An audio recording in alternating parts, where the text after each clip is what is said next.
योगी बाबा को जिताने अब ब्रजभूषण ने संभाला मैदान। अमित शाह से मुलाकात के बाद अब ब्रजभूषण ने दिखाई अपनी पावर। लगे कौन आया शेर आया के नारे, मदरसे के बच्चे भी हुए दीवाने। ऐसे ही नहीं, ब्रजभूषण को कहा जाता है दबदबा किंग, बदल देते हैं सियासत में पूरा सीन। लगाई है इस बार मुस्लिम बच्चों के बीच ऐसी दहाड़, हर कोई कर रहा ब्रजभूषण का बखान। क्या ब्रजभूषण के बयान से बढ़ेगी बाबा रामदेव की टेंशन? सिंदूर सलवार का जिक्र कर मर्द की तरह दहाड़ लगाने को कहा। कौन बीजेपी नेता होगा? अब खफा उठने लगे ढेरों सवाल। जी हां, मदरसे से निकली जब शेर आया की पुकार, सियासत में मच गई नई हलचल अपार। गोंडा से लखनऊ तक गूंजा एक ही नाम, दहाड़ अभी बाकी है।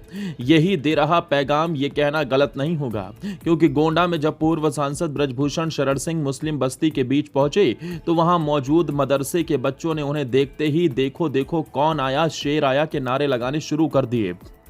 बच्चों ने फूल मालाओं से स्वागत किया, जिसके वीडियो ने सबको हिला डाला है। यहां तक कि अब राजनीतिक गलियारों में सवाल उठ रहे हैं कि क्या अदालत से राहत मिलने के बाद ब्रजभूषण एक बार फिर अपने पुराने अंदाज में मैदान में उतर चुके हैं। समर्थक इसे जन समर्थन बता रहे हैं तो विरोधी नजरें गड़ाए बैठे हैं। सिर्फ यही नहीं, दावा तो यह भी है कि दिल्ली में हाल ही में शाह से मुलाकात के बाद अब ब्रजभूषण के तेवरों ने सबका ध्यान खींच लिया है। कुछ लोग तो ये भी चर्चा कर रहे हैं कि शाह से मुलाकात के बाद अब उन्हें यूपी में योगी को जिताने की कमान सौंपी गई है। हालांकि इस दावे में कितना सच है ये तो नहीं पता, लेकिन सियासी गलियारों में माहौल जरूर गर्म हो गया है, जिसके बारे में सब आपको इस वीडियो में बताते हैं।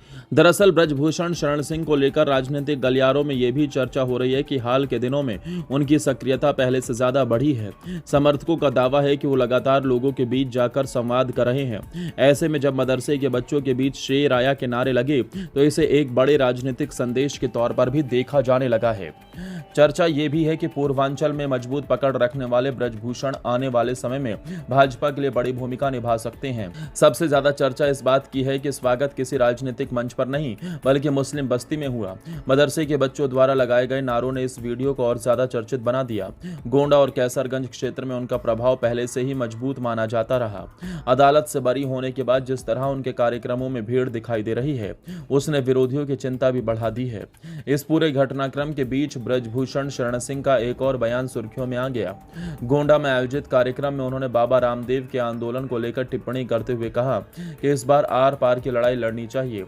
उन्होंने व्यंग्यात्मक अंदाज में सिंदूर, टिकुली और सलवार का जिक्र करते हुए कहा कि इस बार मर्द की तरह आंदोलन करें। उनके इस बयान के बाद राजनीतिक और सामाजिक हलकों में नई बहस शुरू हो गई।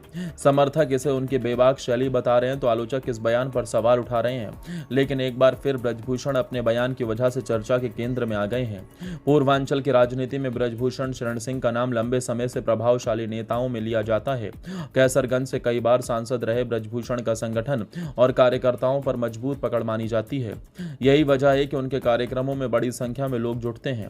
राजनीतिक जानकार मानते हैं कि गोंडा, बहराइच, श्रावस्ती और आसपास के इलाकों में उनकी लोकप्रियता का असर आज भी दिखाई देता है। ऐसे में जब उनके समर्थन में नए नए वीडियो सामने आते हैं तो उनका राजनीतिक महत्व भी बढ़ जाता है।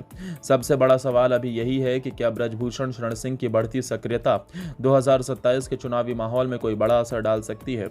क्या मदरसे के बच्चों द्वारा लगाए गए शेर आया के नारे सिर्फ स्वागत थे या फिर बदलते राजनीतिक माहौल का संकेत? क्या बाबा रामदेव पर दिया गया बयान नई बहस को जन्म देगा? और क्या पूर्वांचल में ब्रजभूषण की सक्रियता भाजपा के लिए फायदेमंद साबित होगी? इन सवालों के जवाब आने वाले समय में मिलेंगे। लेकिन इतना जरूर है कि गोंडा से निकली इस तस्वीर और ब्रजभूषण के बयानों ने एक बार फिर उन्हें यूपी की राजनीति के केंद्र में ला खड़ा किया है। आज हालात ऐसे हैं कि समर्थक उन्हें दबदबा किंग कह रहे हैं और विरोधी भी उनकी बढ़ती सक्रियता को नजरअंदाज नहीं कर पा रहे हैं।